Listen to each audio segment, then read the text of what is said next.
Gary, welcome to Northwest Profile. Let's start and take a look at the people who are beginning to choose or who have already chosen to leave their homes and to retire into a senior living community. What are you seeing are some of the reasons for this? Perhaps you can touch on some of the trends that are emerging. Uh, Obviously, we've got the baby boomer generation coming up, where they are now beginning to seek services of senior communities such as Calaroga Terrace.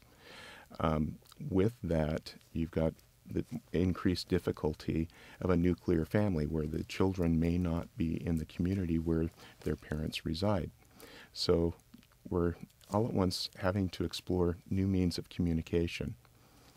Internet through email, Skype, for example. We just had somebody talking to their son in Peru just this last week because we've got Skype available so they can see each other through the computer.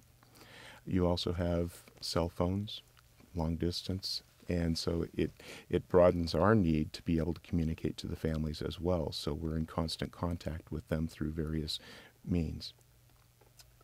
Okay, so let's say I have parents and they're in their late 70s, and I'm becoming a little bit concerned about their ability to take care of themselves on a daily basis. What are some of the things that I should be looking for in making a decision as to whether or not they need assistance in their lives or they need an environment that's, shall we say, more friendly? Well, you should be looking at is your loved one isolated? Are they eating properly? A nutritious meal? Is the house and yard work declining as far as being, are they keeping up with it? How safe do you feel in their driving? These are critical elements of you need to consider when you're looking at how safe is your loved one in their own house. How does one go about in selecting a senior living environment to live in? Well, there's many different types of senior communities, from the independent settings, such as Calaroga Terrace. You have assisted and residential care, where they can provide you assistance with your daily living needs. Adult foster homes. You've got intermediate care facilities, skilled nursing facilities. All of these, they're all gauged to different levels of care. So typically, someone's needing some assistance. You're going to be going into an acute hospital. You're being discharged. They would have some recommendations for you as well as you'd be talking to your medical practitioner and your family members. So, Gary, give us a few examples then of people who have relocated to Calaroga Terraces. What you've seen.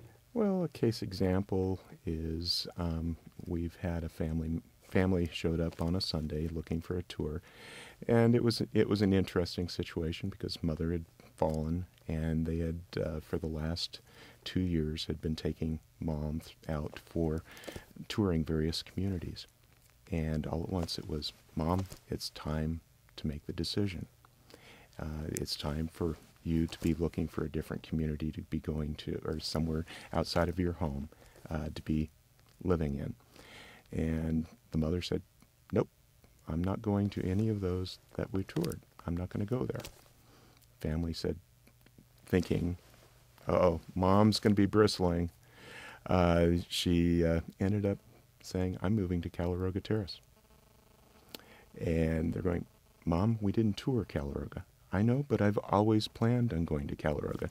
This is part of the communication that you have to have with your loved one, where in this situation, they had been taking her constantly out on every weekend to go tour different communities, but they didn't actually ask her, what was it you want to do? So the decision was made. They called up, said, can we come in? They took an apartment immediately, and, she is living at Calaroga and very happy. That gives you one example. We have other situations where family hasn't talked to the loved one previously.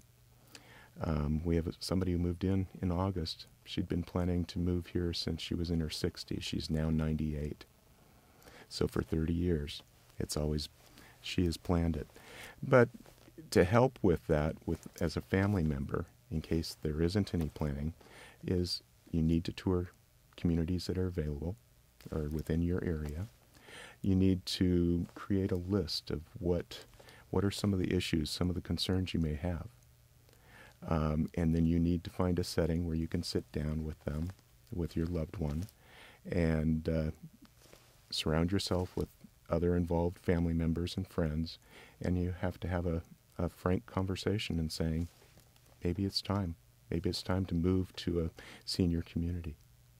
And we can see that Calaroga enjoys a very high occupancy rate. What are some of the reasons for this? It's our reputation at Calaroga Terrace. I mean, in our situation, our reputation is sterling. I mean, we've got a lot of outreach to the community. We've been there for 43 years now. There's a lot of new communities out there that just haven't that reputation. They're new. Not that they're not providing quality services, but for 43 years, we've been a landmark in the city of Portland. Therefore, we're stable. We've got 97% occupancy, which is great, and for us as well as for the residents. It means that we can do a lot of things for our residents that others can't. What will I see if I visit Calaroga Terraces? Well, in our independent setting, we're a city of our own. We have a bank. We have basically a dining room where we provide 2 meals a day. We have a store. We have post office. We've got an activities program where you can have everything from fitness programs to artist programs like watercolor, card making, everything you might want to explore that you may not have had the time previously to do, but here's your opportunity to research these opportunities. We have authors come in and speak to our residents. We have a book club where they read the books beforehand, and then the authors come in and discuss the book.